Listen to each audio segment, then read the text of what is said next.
The Ashlands is a realm of fire and fury, shrouded in ash and dust, haunted by death and the undead. Yet, the ruins scattered across this desolate land suggest that it has not always been this way. In fact, this was once the greatest kingdom in all the 10th world, ruled by the king of the Emerald Flame, Fader. Beneath his wing we knew strength and security.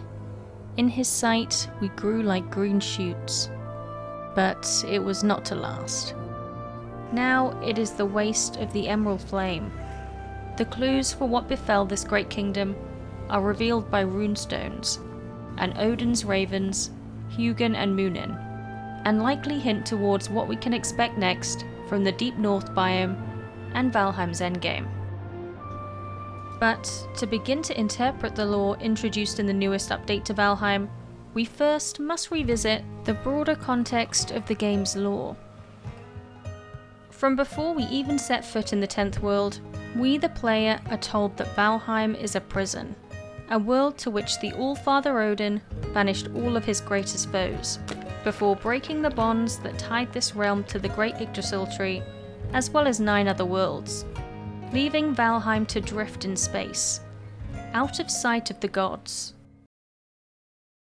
7 were the creatures banished to this world by mighty Odin in the first days of his kingship. 7 gods and monsters, too proud to bear his yoke. These 7 are the Forsaken bosses. Eikthyr, the Great Stag. The Elder, born as a shoot of the Yggdrasil, before turning against gods and men. Bone Mass, a bitter mass of bone and sin. Moda, the Great Drake Mother. Yaglaf, Wizard King of the Fueling, torn in two by Odin himself. The Queen, Matriarch of the Seeker. And, lastly, Fader, King of the Emerald Flame. The runestones also speak of how other creatures crept or fell through the cracks into the Forgotten World. Trolls, goblins, and men found their way along these secret paths. And so, Valheim became home to all manner of kin and kind. As ages passed, civilizations across the 10th world rose and fell. We can find evidence of these lost civilizations at almost every turn throughout Valheim. Stone circles, abandoned villages, haunted crypts, ancient carvings of long-forgotten people. In the Mistlands, there is evidence of 2 such fallen civilizations, both separated by millennia. Firstly, the giant bones of the Jotun, fiercest of all of Odin's adversaries, who Munin tells us once ruled the 10th world, until their time ran out, and they were ousted by some other power. And the more recent ruins of the great dwarven smiths, who once built towering structures amongst these misty peaks, and delved deep into the earth in search of hidden treasures. Pushed out of their mines and citadels, their remaining descendants are now confined to the surface, and far diminished in number. The rise and fall of these civilizations have largely occurred out of sight and concern from the gods. But, recently, something has changed. Odin's enemies again grow strong, and the signs of what is to come are clear as day above us. Look to the sky where the mighty Yggdrasil reaches out, called by the Forsaken Ones to join itself once more with this wayward world. It is a glorious sight, but a dreadful one. For as the great tree bends out across the void, its branches strain and crack, felt in the remaining 9 worlds as quakings of the earth, great storms, and holy fires. The Forsaken must be slain, and balance restored. And so, to defeat the Forsaken and prevent the Yggdrasil tree from being torn apart, Odin sent his Valkyries to Midgard, the world of man, to scour the battlefields for the greatest of their warriors. Dead to the world, they would be born again, in Valheim. So far, this journey has taken us across much of the 10th world, slaying one by one the forsaken bosses in our path, and, most recently, all the way to the southernmost reaches of the world. While we know him as an enemy of Odin and the 7th Forsaken One for us to slay, Vader was once a wise and just ruler, capable of bringing life with a cleansing flame, the closest thing to a god in all the world. When he flew over a city, their bells rang out for joy. However, something was stirring in the deep north that would soon turn his kingdom to ashes. In the forests of the far north, our scouts came across a sleeping boy, sitting naked in the deep snow with his back to a tree. They wrapped him in furs and brought him back to the king, asleep all the while with only his eyelids moving. We named him the Winter Child, and we took him to be a good omen. May the gods have mercy on fools. Even if you haven't come across this runestone yourself, the tale might sound somewhat familiar to you. That's because this story is actually very similar to a dream the player can have from the start of the game. In your dream, it is as if you are the scout finding the sleeping boy in the snow.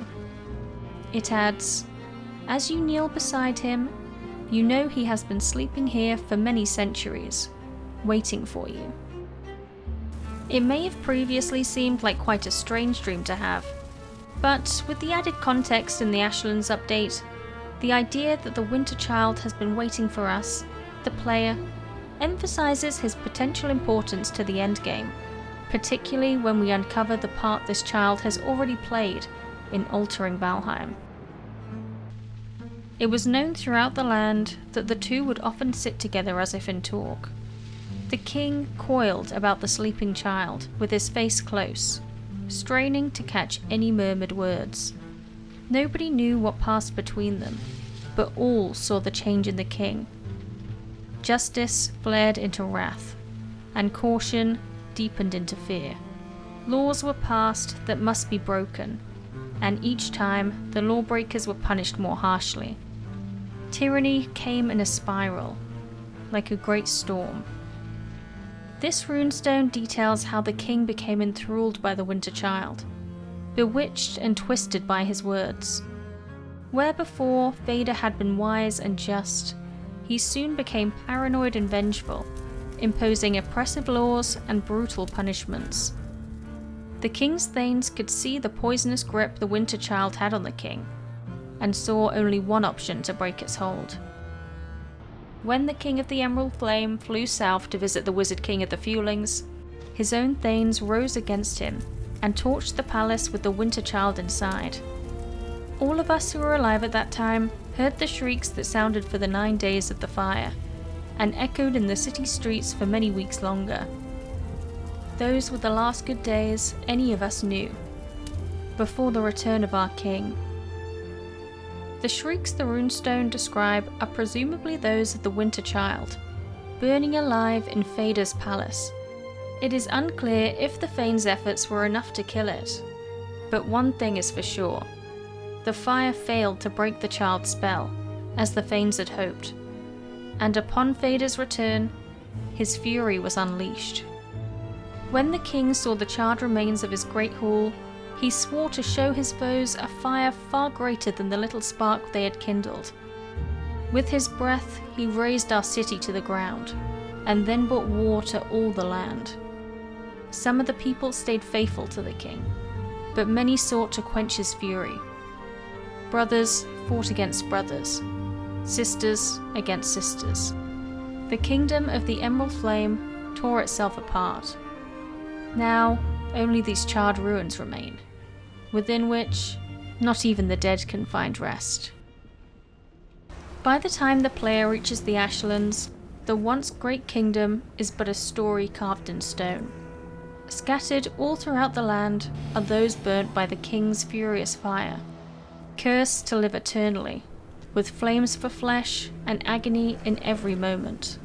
As you venture further and further into the Ashlands, your path will eventually lead you to a large circular ruin, within which you'll find 3 empty bell stands. Upon approaching these stands, Moonin will appear and tell you how a sad memory lingers here, a faint echo in the air. Once these bells rang for joy to celebrate his passing, but now he cannot bear the sound nor the reminder. If you seek to bring him, give them voice once more. To recraft the bells and summon Vader from his bed of embers, you'll first have to find the 9 bell fragments locked within these charred fortresses, remnants of the civil war that once raged here, still flying the banners of those loyal to the king. Once defeated, Vader realizes the error of his ways, expressing great regret and sorrow. I followed a false destiny, and it gave me nothing but ruin. Forgive me, my love. His last words are likely for someone he cares deeply about, perhaps his queen, maybe even the mother to his father, Moda. In asking for forgiveness, he is acknowledging the pain that he has caused. And if we're to go along with the idea that Vader's queen is the great Drake Moda, perhaps this explains why when you defeat Moda, she leaves you her tears. The questions remain: who is the Winter Child, and will they be of importance as we enter Valheim's endgame? It's very possible that the extended lore we got in the Ashlands is just that, lore to explain how this fiery and desolate land came to be.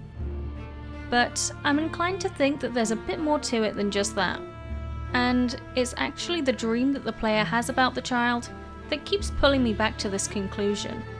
The fact that the Winter Child has been waiting for us. It seems to me that this is hinting that we will someday meet this character for ourselves. Now, this is obviously a lot of speculation, so tinfoil hats on for this one, but I do think that the Winter Child could be the final boss of the game, and perhaps that he isn't even a Forsaken, but something or someone else entirely. One of the earliest runestones we can encounter mentions how 7 were the creatures banished to Valheim by Odin. Well, if you're all up to date with your bosses, you'll notice we've already killed 7 Forsaken.